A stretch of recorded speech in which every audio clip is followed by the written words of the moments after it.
The hum of the refrigerator was the loudest sound in the house, a stark contrast to the storm brewing inside me. My name is John, and at 44 I thought I had life figured out. I had a beautiful house in the suburbs of Chicago, a steady job as a software engineer, and a wife, Amanda, whom I loved more than words could express. We had been married for 18 years, a testament, I believed, to our unwavering commitment and deep affection for each other. But lately, Amanda, 41, had become distant. The warmth that once radiated from her had been replaced by a chilling indifference.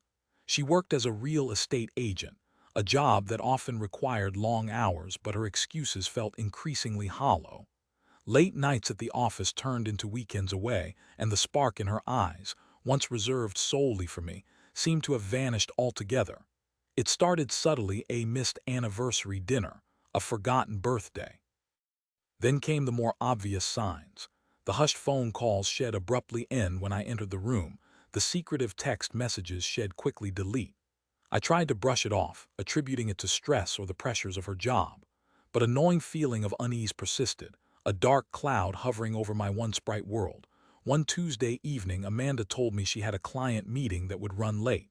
I kissed her goodbye, a routine gesture that felt increasingly empty. As soon as she left, my anxiety spiked. I couldn't shake the feeling that something was terribly wrong. Against my better judgment, I decided to check her phone.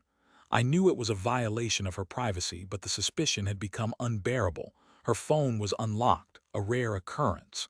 My heart pounded as I scrolled through her messages. Most were work-related, but then I saw a name that sent a jolt of ice through my veins: Michael. The messages were recent, filled with intimate emojis and veiled innuendo. My hands trembled as I tapped on the conversation, and the words that flooded the screen shattered my world into a million pieces. "I can't wait to see you tonight," one message read. "The thought of your touch is driving me crazy." "Me too," Amanda replied. "This client dinner can't end soon enough. I need you, Michael." Messages continued, each one a dagger twisting deeper into my heart. They spoke of stolen moments, secret rendezvous, and a passion that was clearly not meant for me. I felt a wave of nausea wash over me, my vision blurring with tears. This couldn't be real. Amanda, the woman I had devoted my life to, was having an affair. The room spun and I stumbled back, collapsing onto the couch. The weight of the betrayal was crushing, suffocating. I couldn't breathe. How could she do this to me? How could she lie to me so effortlessly, look me in the eye and pretend that everything was fine? I spent the next few hours in a daze, replaying the messages over and over in my mind. The pain was excruciating, a constant, throbbing ache in my chest. I tried to make sense of it, to find some explanation for her actions, but there was none. I had been a good husband, a loving partner. I had always put her first, supported her dreams, and cherished her happiness. What had I done to deserve this? When Amanda finally came home, it was past midnight. She walked in with a tired smile, but it faltered when she saw my face. "What's wrong?" she asked, her voice laced with a feigned concern. I stood up, my body trembling with rage and heartbreak. "Don't act like you don't know," I spat out, throwing her phone onto the coffee table. "I read your messages, Amanda. I know about Michael." Her face paled and her eyes widened in panic. "John, I can explain," she stammered, reaching for my hand. "Explain what?" I yelled, pulling away from her touch. "Explain how you could betray me like this. Explain how you could lie to my face for months." She started to cry, the tears streaming down her cheeks. "It just happened," she sobbed. "I didn't mean for it to go this far. It just happened," I repeated, my voice dripping with sarcasm. "So you just accidentally fell into bed with another man? Is that what you're telling me?" She didn't answer, her silence a deafening confirmation of her guilt. I wanted to scream, to lash out, to destroy everything in sight. But instead, I turned and walked away, retreating to the guest room. The next few days were a blur of anger, sadness, and disbelief. We barely spoke, the silence between us thick with unspoken accusations and bitter resentment. I couldn't bear to look at her, the sight of her face a constant reminder of her betrayal. I confided in my best friend Daniel, seeking his advice and support. He was shocked and disgusted by Amanda's actions, offering me a shoulder to cry on and a listening ear. "You deserve better, John," he said, his voice filled with empathy. "You can't stay in a marriage built on lies and deceit. You need to think about your happiness, your future." His words resonated with me, giving me the strength to make a decision. I couldn't forgive Amanda. I couldn't forget what she had done. The trust was broken, the love tarnished beyond repair. I decided to consult a lawyer, Sarah, a sharp and compassionate woman who had helped several of my friends through their divorces. She listened patiently to my story, offering legal advice and emotional support. "You have a strong case, John," she said. "Adultery is grounds for divorce in Illinois. We can file immediately." I instructed her to proceed, the decision both liberating and terrifying. I was about to dismantle my life, to walk away from the woman I had loved for so long. But I knew it was the right thing to do.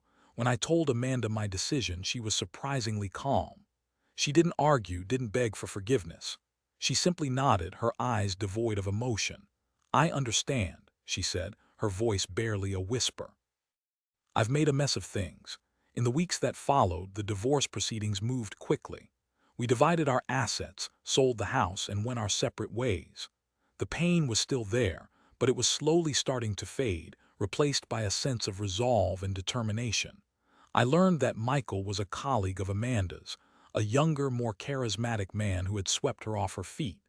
He was married as well, adding another layer of betrayal to the already tangled web of deceit. As the dust settled, I started to rebuild my life. I focused on my career, spent time with friends and family, and rediscovered hobbies I had long neglected. I joined a gym, started taking cooking classes, and even went on a few dates. The scars of the betrayal were still there, but they were slowly healing. One evening, about 6 months after the divorce was finalized, I received a phone call from an unknown number. Hesitantly, I answered. "Hello, John," a woman's voice said on the other end. "Yes, speaking," I replied. "This is Emily, Michael's wife," she said, her voice trembling. My heart skipped a beat. "What do you want?" I asked, my voice wary. "I wanted to apologize," she said. "I know what Amanda did to you, and I'm so sorry. Michael and I are getting divorced. He left me for her, but now she's dumped him. Apparently she was seeing someone else the whole time." I was stunned into silence. Amanda had not only cheated on me with Michael, but she had also been cheating on him with someone else. The level of her deception was staggering. "I just wanted you to know the truth," Emily continued. "She's a terrible person, John. You're better off without her." I thanked her for the call and hung up, feeling a strange mix of vindication and sadness.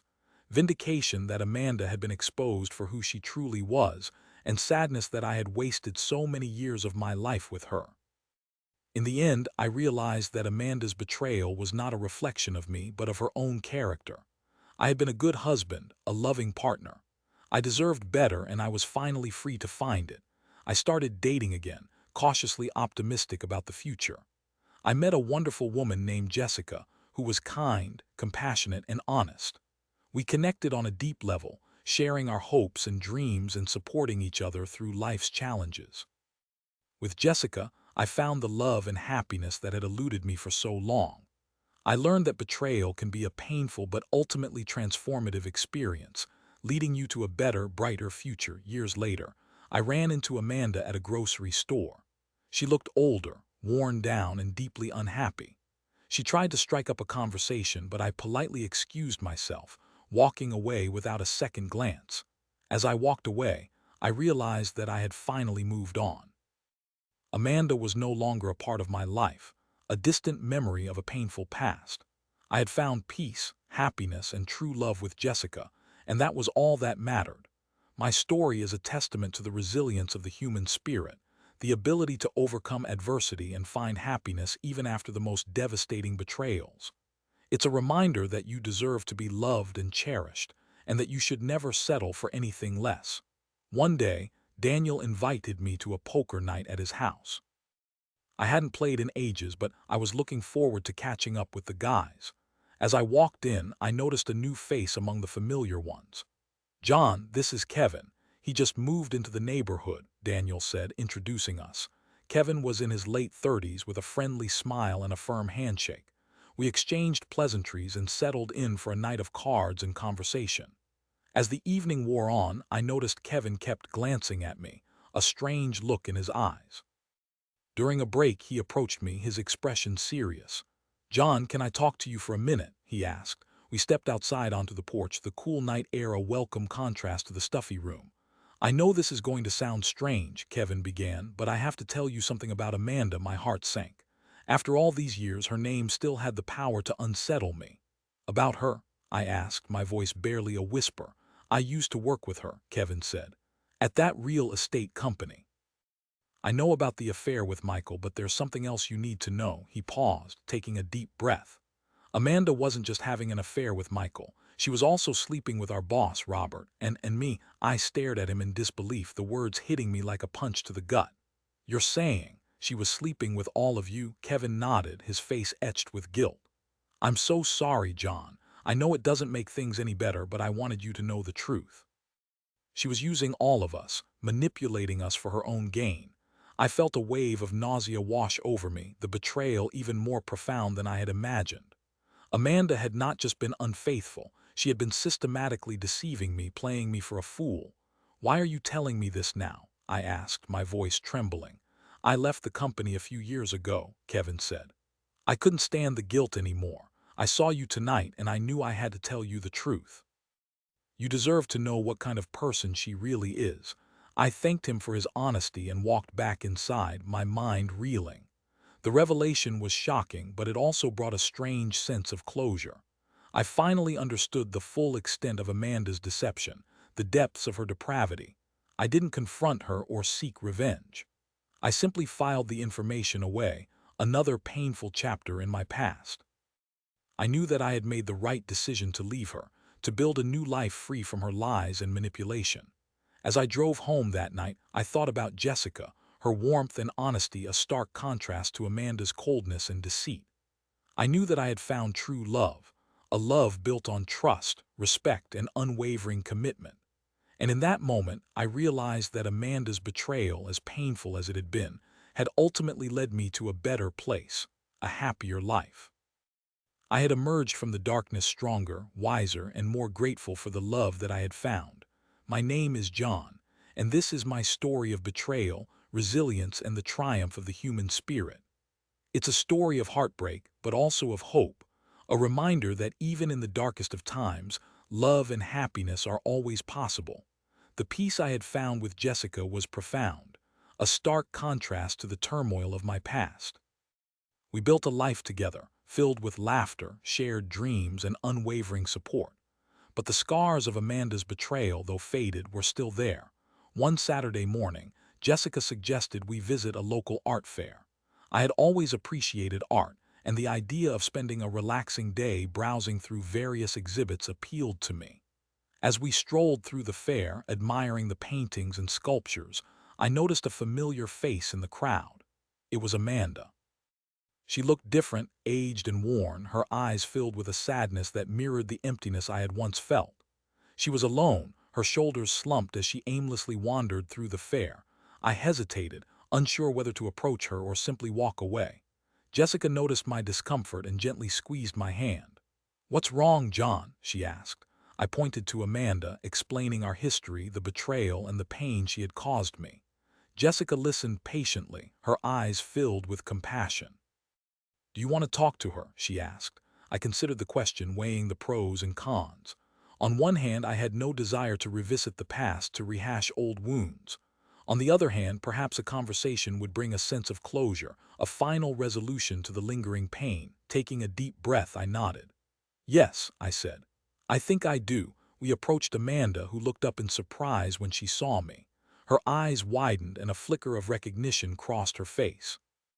"John," she said, her voice barely a whisper. "Amanda," I replied, my voice calm and measured. "This is my wife, Jessica." Jessica smiled warmly, extending her hand. "It's nice to meet you, Amanda," she said. Amanda shook her hand, her eyes filled with a mixture of curiosity and apprehension. "I didn't expect to see you here," Amanda said, her voice trembling slightly. "We were just enjoying the art fair," I replied. "I thought it was time we had a conversation." We found a quiet bench and sat down, the three of us facing each other in an awkward silence. "I wanted to apologize," Amanda said, her voice filled with remorse. "For everything I did, for the pain I caused you. I was selfish, foolish, and I made terrible mistakes." I listened patiently, allowing her to speak her truth. I had come to a place of forgiveness, but I also needed to hear her acknowledge the extent of her betrayal. I know my apology doesn't erase the past, she continued. But I want you to know that I regret my actions every single day. I lost the best thing that ever happened to me. I nodded, acknowledging her remorse. I appreciate your apology, Amanda, I said. It means a lot. We talked for a while longer, discussing our lives, our regrets, and our hopes for the future. I learned that Amanda had never found happiness after our divorce, that she had bounced from one failed relationship to another, always searching for something she could never find. As the conversation drew to a close, I felt a sense of peace wash over me. I had finally confronted my past, forgiven Amanda, and moved on with my life. I wish you all the best, Amanda, I said, standing up to leave. Thank you, John, she replied, her eyes filled with gratitude. You deserve all the happiness in the world. Jessica and I walked away, hand in hand, leaving Amanda behind. As we strolled through the art fair, I felt a sense of closure I had never thought possible. The scars of the betrayal were still there, but they no longer defined me. I had emerged from the darkness stronger, wiser, and more grateful for the love and happiness I had found with Jessica. My story is a testament to the power of forgiveness, the resilience of the human spirit, and the ability to find love and happiness even after the most devastating betrayals. And now, as I reflect on my journey, I can say with certainty that I am truly happy. I have found peace, love, and contentment with Jessica, and I am grateful for every moment we share. To anyone who has experienced betrayal, I offer this message of hope. You are not alone. The pain may seem unbearable, but it will eventually fade. You have the strength to overcome adversity, to rebuild your life, and to find love and happiness again. Never give up on yourself and never lose hope. My story is a reminder that even in the darkest of times, light will eventually emerge. And when it does, it will be brighter and more beautiful than you ever imagined.